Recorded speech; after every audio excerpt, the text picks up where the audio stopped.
Hello there and welcome. This is Mikhail or Michael speaking. As always, I salute to those who supported me financially, be it through PayPal, Patreon, or Super Thanks. Thank you, friends, and have a blessed day. And in today's video, we are going to talk about some territorial changes that happened throughout last 24 hours. One that happened certainly, and other that probably happened but still needs some confirmation, and some other interesting topics. At first, we will touch the subject of a confirmed territorial change that happened in Avdiivka. Exactly here, in between Novokalinovo and Krasnogorivka. Heavy fighting have been reported in this overall sector, and as a result of those heavy clashes, Russians were able to advance from the rail line here and capture a tree line and portion of a field in front of it. This, of course, is in general attempt to reach and, of course, capture Novokalinovo. With that, Russians were also attacking here along this road. But overall, there are no changes here reported. We're not done here yet, as Ukrainians also managed to take some territories back from the Russians. As a result of a counterattack, they were able to reclaim about this much territory. Now, what I find particularly interesting is that as Russians attack towards Novokalinovo, Ukrainians are mirroring Russian attacks, attacking towards Krasnogorovka. Now, overall sector in between Krasnogorovka, Novobakhmutivka and Novokalinovo is been subject of heavy fighting, and this territorial change is proof of that. Now, with this being over, let's move to Marinka, which is fairly close. The situation in Marinka has been particularly interesting in the last few days, as Russians have intensified their attacks here in this sector. If you remember, a few days ago they were able to advance and capture about this much territory. It is being reported that they have added about this much territory in the last 24 hours.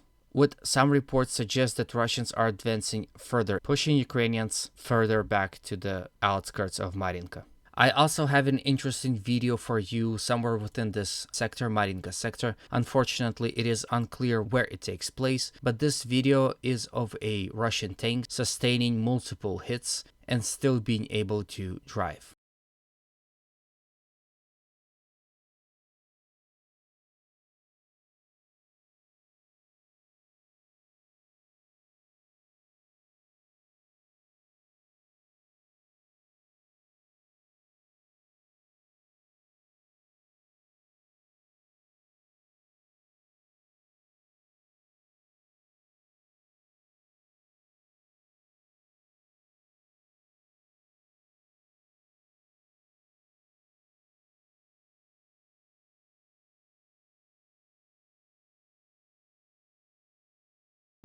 So that was that.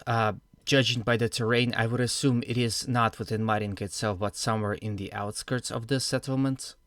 This video goes to show it's not always that tanks are not as vulnerable as some would like to think. They can sustain a reasonable amount of damage before going out of service, and that video proves that. Also, I hope it gave more insight on how this war is being fought. I like to study this kind of videos to get a better understanding of the situation. Now, if you would go to my Telegram channel, there is also a video of Russians using suicide drones all over Marinka and in its outskirts, destroying Ukrainian positions. Unfortunately, or fortunately, this video I cannot show. It has some dead people in it. But you are free to join my Telegram channel. The link to it will be in the description below. I will also leave a pinned comment with a link to my Telegram as well, just in case if you won't be able to find it for some reason. Now, there is also interesting piece of information that is coming from Belgorod, and it revolves around Prigozhin. So let's visit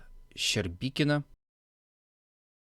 As you know, this is the settlement that was attacked by saboteurs and terrorists. The city itself was shelled, and overall interesting situation is happening again around Prigozhin. So this is what he has to say. If the Ministry of Defense does not stop the lawlessness that will conquer the terrorists of the Russian Federation in the near future, we will come to the Belgorod region and protect our Russian people. I emphasize, we will protect our people. Russian, Dagestanis, Chechens, and ethnic Ukrainians. We will not wait for an invitation and ask for permission. The only thing that we will need is ammunition. Without them, there is no point of coming. Again, this is the second time when saboteurs had infiltrated Russian territory. It would be especially interesting to see Prigozhin's PMC Wagner conducting anti-terrorist operations within Belgorod. But also don't forget that not only Belgorod, but Kursk Oblast is also in danger. Again, Prigozhin is committing a very good public act. A lot of people speculate that he is planning a political career, and if he would do as he says, and if he ends up being successful, this is going to be a very good PR. Now, judging this overall situation, I've come up with an interesting idea. Now, for example, the settlement of Shebekina has been shelled from the settlement of Vovchansk. This settlement was captured by the Russians at the starting phase of the war, but then Russians withdrew without a fight. And Ukrainians moved in and they used these settlements that are very close to the border to shell Russians. Usually the targets of their strikes would be military bases or airfields, but at this point they've shelled the city itself. Looking at that, I thought of an interesting idea. Russians will be on the offensive at some point. Whether it would be successful or not is a question for another time, but they will be on the offensive. And I thought, where would they attack? And judging by the situation in Belgorod and Kursk, my guess is that they will attack towards Kharkiv or Sumy. I'm even thinking that they will go as far as to use Prigozhin's PMC Wagner to punch through and move as quickly as possible. In order to secure, for example, Belgorod Oblast and Russians within this oblast, Russian army needs to push Ukrainians at least 50 kilometers away from the border. So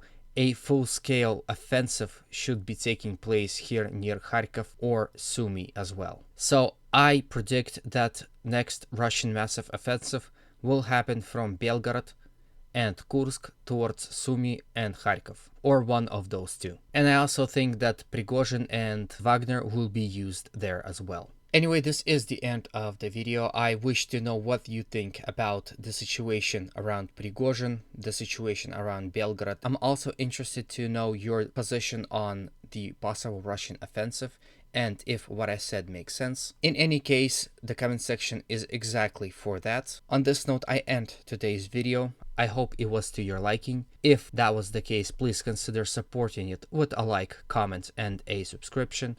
These actions help to promote this video to a wider audience, thus spreading the message. As always, humanity calls me to condemn all violence against human beings. Have a good day and always remember, Russia will be free.